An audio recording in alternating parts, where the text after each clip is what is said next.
오랜만에 카메라를 켰습니다. 오랜만에 켰다는 거는 아직도 이사 문제가 해결되지 않았다는 것이죠. 오늘이 벌써 7월 17일인데 원래 저번 브이로그에서 다음 주 24일날 이사가 예정이었어요. 근데 지금 아직도 집이 등기가 안 나와서 대출 심사도 넣지 못한 상태입니다. 지금 등기는 안 나왔지만 그 사용 확인 증명서 그거랑 뭐 나머지는 나왔다고 해요. 등기는 다음 주 중에 나온다고 하는데 일단은 팀장님하고 확인 증명서 가지고 은행에 가서 대출이 가능한지 여부부터 알아보러 가려고 합니다. 저는 이제 여기 집 보기 전에 집 알아볼 초창기에 이미 주소를 한번 가져가서 확인을 했었는데 다시 한번 더 주소를 가져가서 대출 여부를 확인해 볼 겁니다. 오늘 대출 가능 여부를 파악을 하고 대출이 되면은 저는 24일날 일단 이사를 갑니다. 24일이 됐든 다음 주에 이사를 가요. 왜냐면은 보증금 뭐 여러가지 개인적인 돈적인 문제 때문에 다음 주에 이사를 들어갑니다. 등기가 안 나온 집에 이사를 가요. 그래서 등기가 나오면 이제 대출 심사를 들어가는 거죠. 그러면은 최소 3주가 더 걸릴 건데 그 3주 동안 저는 일단 집에서 살고 대출이 나오면 이제 나머지 잔금을 넣는 거죠. 그래서 제가 궁금해서 물어봤어요. 이제 이사를 들어갔는데 대출 심사를 넣었는데 대출이 안 나오면 어떻게 하느냐. 그럼 뭐 어차피 딜레이 된 거 어쩔 수 없이 이제 임대인분과 얘기를 해서 시간을 갖고 다시 집을 알아봐서 이사를 하면 된다고 합니다. 근데 뭐 대출이 안 나올 이유가 없다고 하시니 일단은 부동산으로 이동을 해볼게요. 신한은행에서 상담 어디까지 하셨어요? 상담 그냥 상담만 받았어요. 뭐 실행 안 하고 아이고 이거 그러니까 대출이 뭔지만 상담 받았었어요. 근데 지금 뭐 임시사용 승인서를 하시는 거예요?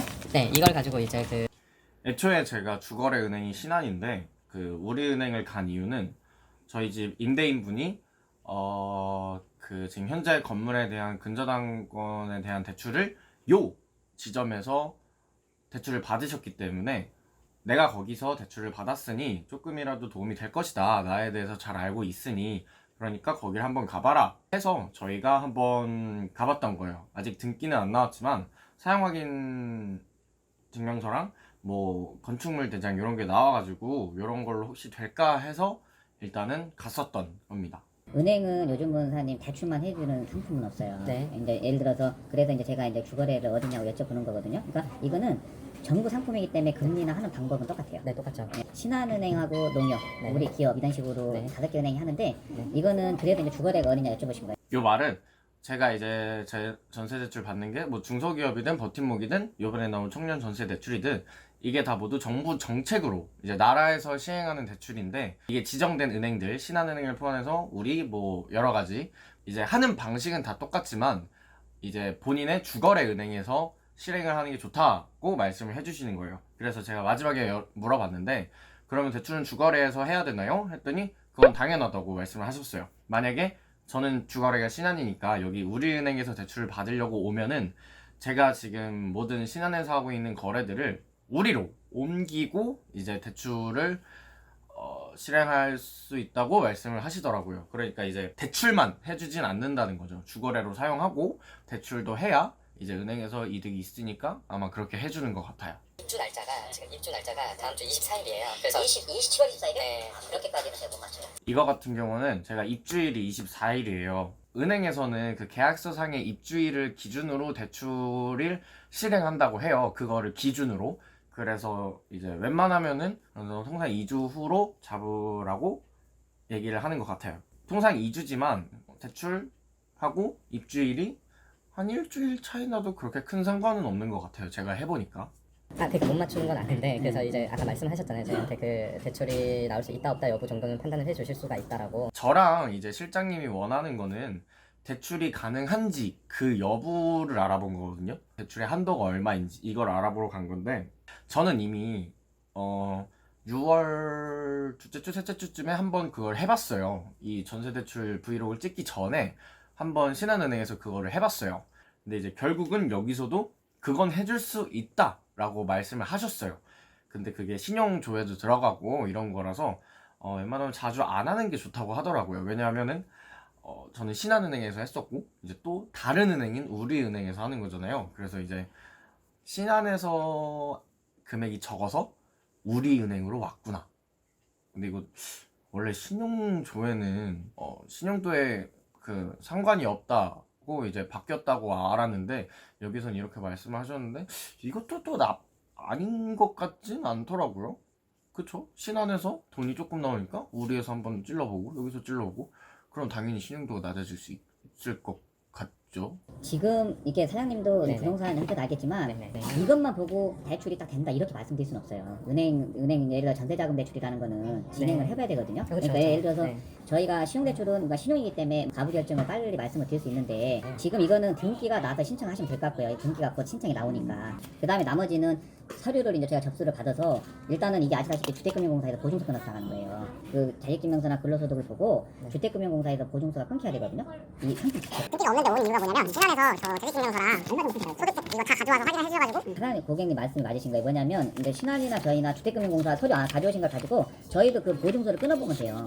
여기는 이제 어쨌든 전세대출은 주택금융공사 거기서 이제 보증서가 나와야 되는 건데 이제 집을 봐서 알려주는 게 아니라 신한은행에서 6월달에 봤었던 거는 저에 대한 정보를 봤다는 거예요. 그래서 저의 신용도랑 재직증명서 얼마나 일을 했는지 그리고 소득금액 증명원 돈을 얼마나 벌었는지 뭐 이런 거를 가지고 대출이 가능한지를 한번 봐줬었던 거거든요. 그래서 한도도 알려줬었어요. 그리고 지금 여기 뒤에서 또 말씀하시는 게 뭐냐면 거기서 주택금융공사에서 그거를 보증서를 받아봤기 때문에 거기서 말한 거에 90%의 확률로 보통 된다 라고만 말씀해 주셨어요. 은행에서는 언제나 확답을 해주지 않아요. 어떻게 될지 모르는 거니까. 그래서 확답만 해주지 않는데 그러니까 오늘 가져온 서류로는 되지 않느냐. 왜냐면은 저는 305호고 304호에서는 된다고 얘기를 받았다 했더니 이제 은행에서는 그거는 아마 그 주택금융공사에서 보증서를 떼봐서 가능한지 아닌지를 알려줬었을 것이다 이렇게만 얘기를 해주셨어요. 그러니까 결국은 이제 등기가 없으면은 집에 대한 건 알아낼 수가 없고 그래서 어쨌든 저는 이날 가서 신한은행에서 했었으니까 여기서 해도 똑같을 것이다. 그러니 등기를 가져와라. 제가 이해하기에는 너 된다며. 그럼 집 등기를 가져와 봐. 그러면은 해줄게. 요렇게 받아들였습니다. 그래서 이제 은행에서는 계약을 해서 와야 되잖아요. 등기를 가지고 이제 뭐 등기랑 5% 계약금 건 영수증도 가지고 와야 되거든요. 그래서 이제 계약서에 특약을 걸라고 이제 하는 거죠. 특약이 그 이제 대출이 안 나왔을 시 계약금을 반환해준다. 요 특약. 확답은 못하지만 대출할 때 그거는 필요하니까. 그래서 특약을 꼭 걸어라. 은행에 오시는 목적은 뭐냐면 어느 정도 가는 금액을 알아보려고 오시는 거잖아요. 그죠? 그러니까 신용대출처럼 우리가 먼저 해드리는 게 아니니까. 근데 그 가는 금액이 맞으면 거의 그냥 빵꾸 나는 거는 뭐 소유계약이라든가 그 사이에 보이는 신용 등급이 바뀌지 않는 이상은 거의 나가요. 그러니까 이제 보증서 나온 대로 10명 중에 9명은 되고 이제 사람은 문제가 없다고 보는데 집 등기를 가져와라. 저번 브이로그에서 말했다시피 그 근생주택 요런 거 건물의 용도가 주택이 아니라 상가, 회사, 고시원, 배단 요런 거가 아니면은 된다라는 말씀이시죠. 계약상의 허위 요런 게 아니면은 집에 문제가 없으면 될 것이다. 사람이 문제가 없으니까. 근저당이 있었대요. 보통 그렇게 그러니까 이제 여기부터 이제 돈 얘기가 나오는데 간단하게 설명드리자면 지금 제가 들어가려는 집에 근저당이 꽤 많이 있어요. 근데 이게 되게 위험한 거거든요. 그러니까 빚이 있다고 생각하면 될 것 같아요. 제가 이해한 대로 말씀드릴게요. 중요한 거는 은행에 가서 물어봐라. 빚이 엄청 많아요. 그러니까 이게 그냥 위험한 거죠. 뭐 이제 임대인 쪽에서 잘못해서 요 건물이 후딱 넘어가 버리면 저는 보증금을 반환 못 받을 수도 있는 거잖아요. 이래서 엄청 위험한 거거든요. 근데 처음 이제 은행 근저당이 너무 많아서 안 될 것 같은데요? 라고 얘기를 하시고 건축물 대장이랑 사용 확인 승인서 이런 거를 딱 보시고 근저당보다 이 건물 그리고 이 토지의 값이 2배 이상이에요. 그러니까 저희 임대인은 돈이 진짜 오질나게 많은 사람입니다. 돈이 엄청나게 큰 돈인데 50%도 안 되는 금액인 거예요. 그래서 이제 대출이 되는 거죠. 18세대가 있는 건물에 그럼 이제 제가 들어갈 때 면적 대비해가지고 그 근저당을 나눠준대요. 뭐 18채니까 뭐 만약에 근저당이 18억이다 그러면은 N빵이 아니라 면적 대비를 해가지고 저는 원룸이니까 7천, 1.5룸은 뭐 1억 3천, 뭐 2룸은 1억 5천 이렇게 해가지고 저는 7천이 배정이 됐잖아요. 제가 들어갈 집은. 그러면 저희 집 보증금이 7천이에요. 그럼 그거를 갚아서 빚을 없애는 거죠. 말소. 이게 말소 조건으로 들어가는 거래요. 그렇다고 합니다. 중요한 거는 은행에 가서 물어봐라. 말소 조건, 그러니까 대출을 해주는 말소 조건이래요. 응? 그렇게 해서 보통 많이 대출을 한다고 하더라고요. 나올 수 있는 사유가 몇 가지가 좀 있을까요? 대표적으로 무이법 간축물이라고 하는 경우 있죠. 그런 경우 설정이 과다 설정이냐 아니냐 그것도 보잖아요. 그래서 근저당 설정 말씀하시는 거예요? 그러니까 대출이 안 될 경우를 말씀해 주시는 거예요. 건물이 불법 증축. 두 번째로 선순위 대출이라는 게 있는데 지금 들어도 잘 이해가 안 돼요. 아마 집을 담보로 대출을 받은 게 있는데 그게 너무 크면 안 된다는. 중요한 거는 은행에 가서 물어봐라. 네, 그럼 일단은 제가 등기가 나오고 난 뒤에 그럼 원래 대출은 주거래에서 받는. 대출만 궁금한 좀 거는 세상에 요즘에. 바로바로 고객님이 물어보시길. 신한은행을 주거래로 계속을 집에 도착했습니다. 오랜만에 전세 대출 공부를 또 했네요. 근데 뭐 결국은 대출을 받게 되면은 저는 신한으로 갈 것 같습니다. 오면서 이제 팀장님하고 얘기를 했는데 이렇게 신축, 그러니까 완전 미등기된 신축에 들어갈 때는 이렇게 좀 변수들이 많다고 하네요.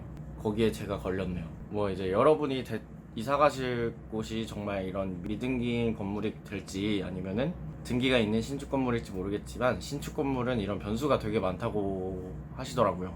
일단은 오늘 상담한 내용을 이제 임대인 분과 오늘 또 얘기를 해보신다고 하시더라고요. 그래서 그 얘기를 하시고 다시 전화를 주신다고 했어요.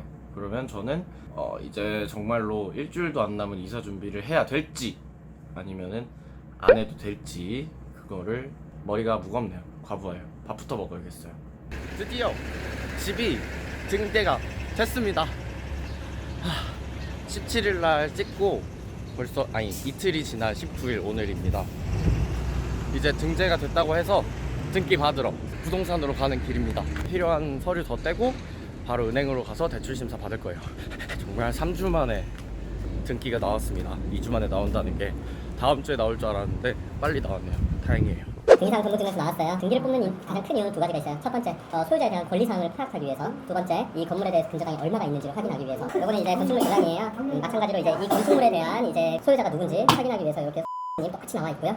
1층 쪽은 다 상가거든요, 고객님. 그래서 뭐 주차장, 소매점, 그다음 이제 2층부터 다세대. 고객님 3층이니까 당연히 다세대. 경제증서는 이제 중개사의 고의 과실로 인해서 혹시라도 사고가 났을 때 최대 1억 원 한도 안에서는 이제 배상이 될 거라는 거고요. 그다음 영수증은 우리 고객님께서 5% 그때 넣었거든요, 350만 원. 전세 계약서고요. 추격상 바로 넘어갈게요. 본 계약은 임대인의 전세사용 대출 동의와 함께 전세사용 대출이 진행이 되며 전세사용 대출이 본 건물 문제에 대해서 대출이 안 나올 경우에는 계약금을 반환시켜준다. 선생님이 신분증을 이제 보여드릴까요? 저희 신분증 보시고 이상의 신분증을 확인할게요. 확인하셨죠? 네. 준공연도는 2019년 7월 8일이다. 여기까지 확인하셨는데 궁금한 거? 없습니다. 네. 그럼 사인할게요. 저는 이제 계약서에 확정일자 받으러 주민센터로 가는 중입니다. 안녕하세요. 저 확정일자 받으러 왔어요. 확정일자가 오늘 계약을 했다는 그 확정일자인가요? 이게 계약은 뭐 어차피 선생님께서 19일에 하신 거고 네. 그게 이제 이 물건을 인도를 24일부터 선생님한테 인도를 받는다는 내용인데 확정일자는 말 그대로 그냥 도장만 찍는 거고요. 이게 대항력을 발생하려면 전입신고도 이루어져야 되고 실제 거주하셔야 되고 세 가지가 이제 이루어져야 그게 대항력이 발생하니까 우선은 이거는 확정일자가 단순하게 도장. 네. 감사합니다. 이런 거는 네. 비싸요? 아니요, 이거는 다이소 건데 5,000원이에요. 진짜요? 네. 다 있어요? 네, 근데 되게 안 좋아요. 그냥 간단하게 쓰기는 되게 좋아요. 네, 감사합니다. 저 전세대출 때문에 서류가 얼마 필요하세요? 7,000에서 6,300이요. 언제 시작? 7월 24일. 네. 근데 늦춰줘도 상관없어요. 이거 이 집에 지금 가짜조건이 너무 많은데 이 집에 대해서 제가 건축물 대장이 있어요. 있어요. 이거 일단은 고객님 서류 다시 좀 다 떼우셔야 될 것 같아요. 30분 남았네.